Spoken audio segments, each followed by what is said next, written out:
ఈ అదితి మెడలో తాళి కట్టాల్సిన నువ్వు అహల్యకు తాళి కట్టి ఇంటికి తీసుకొచ్చావు. మీ ఇద్దరు ఒకరంటే ఒకరు ఇష్టంగా ఉన్నారు.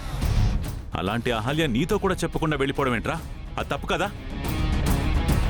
ఎవరికీ చెప్పకుండా ఇంట్లో నుంచి వెళ్ళిపోవాలి అని పెద్ద ఆవిడ గారు కండిషన్ పెట్టారు సార్.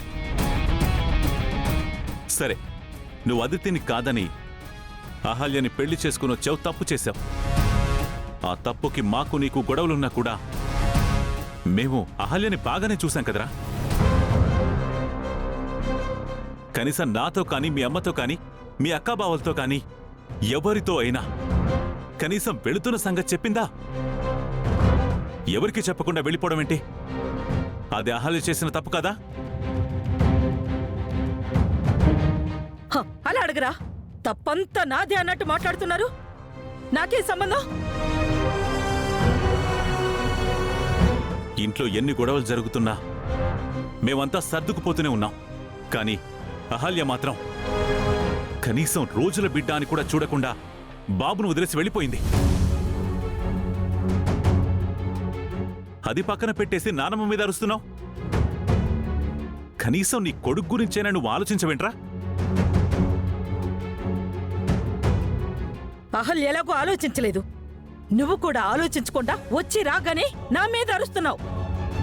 ఇప్పుడు నేనేం చెప్పినా మీకు అర్థం కాదు. అహల్య ఎందుకు వెళ్ళిపోయిందో, తను ఎక్కడుందో నేను తెలుసుకుంటాను.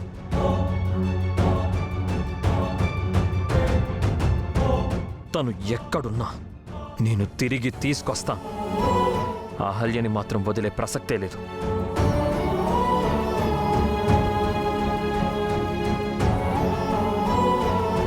ఏం తెలుసుకుంటావురా? అదింట్లో ఉండకూడదని, మళ్ళీ తిరిగి రాకూడదని నిర్ణయించుకుని వెళ్ళిపోయింది. పొత్తిళ్లలో ఉన్న బిడ్డను, పుస్తి కట్టిన నిన్ను, అందర్నీ వదిలేసి వెళ్ళిపోయింది. అప్పటినుంచి వాడు కుక్కపట్టి ఏడుస్తుంటే ఇదిగో ఈ అదితి దేవతలా వచ్చి సహాయం చేసింది.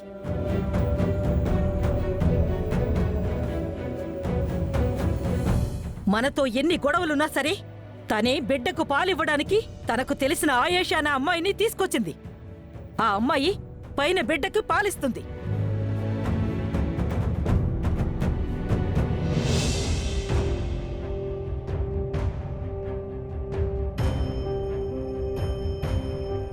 ఈరోజు అదితి లేకపోతే ఈ ఇంటి వారసుడు బతికేవాడు కాదురా. ఏడ్చి ఏడ్చి చనిపోయేవాడు. ఆ విషయం తెలుసా నీకు? నువ్వు తనకి తాళి కట్టకపోయినా, 2 సార్లు పెళ్లిపేటల మీద అవమానించినా అవేమీ మనసులో పెట్టుకోకుండా మన కోసం అదితి వచ్చింది. అలాంటి అదితిని నీకేం సంబంధం? హద్దుల్లో ఉండు అని మాట్లాడుతున్నావు. తప్పు నేను కాదురా, నువ్వు చేశావు. ఎవరు తప్పు చేశారో అహల్య వచ్చాక తేలుస్తానమ్మా. అప్పటి వరకు కాస్త ఓపిక పట్టు.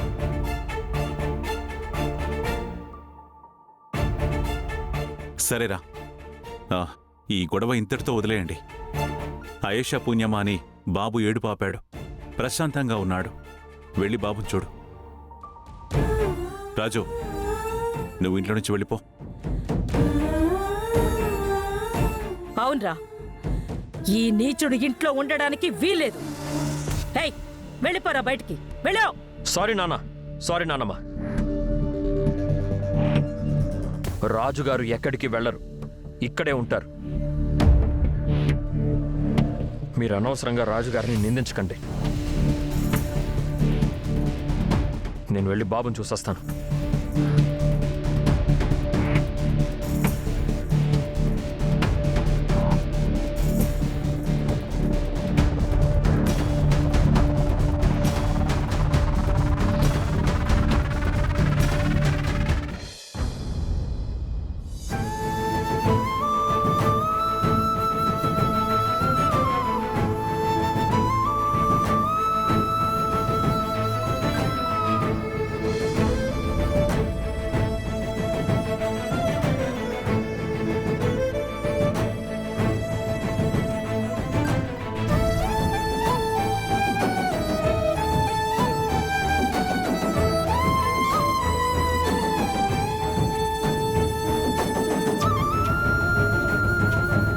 కూతురా. ఆయన వైపు తిరగకుండా, ఆయన్ని చూడకుండా ఉండడానికి, నన్ను నేను నిగ్రహించుకోవడానికి నాకు శక్తినివ్వు తండ్రి. లేదంటే నేను దొరికిపోతాను.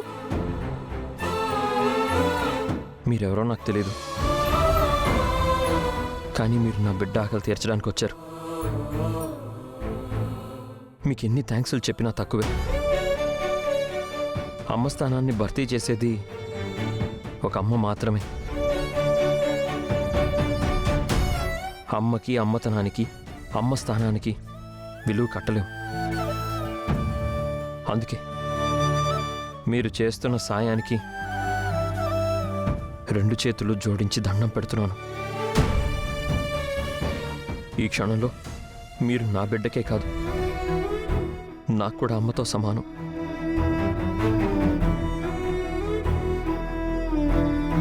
చాలా థ్యాంక్స్ అమ్మా. మీ రుణం తీర్చుకోలేనిది.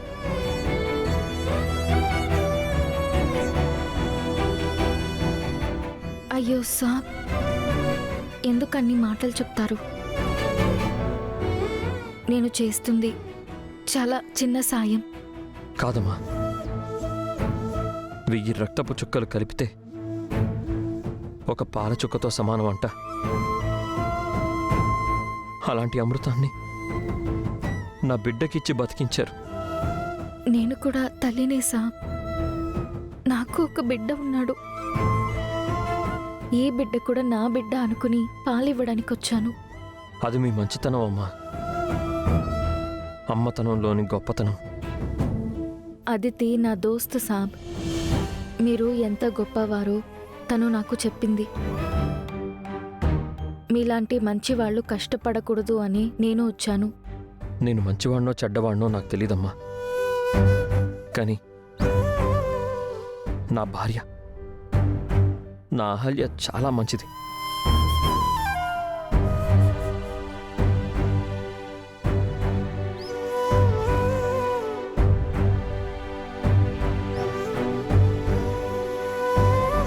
ఈ బిడ్డ కోసమే తను బతికింది. ఎన్ని కష్టాలు, అవమానాలు వచ్చినా ఈ బిడ్డని మోసింది.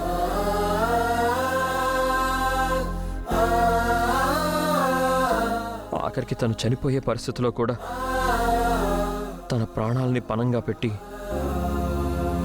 ఈ బిడ్డకి జన్మనిచ్చింది.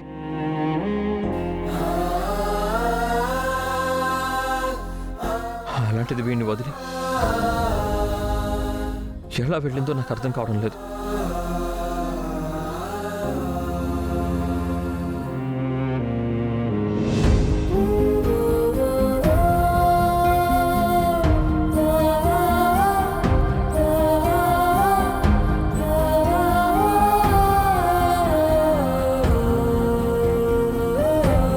అహల్యకి వీడంటే తన ప్రాణం కంటే ఎక్కువ.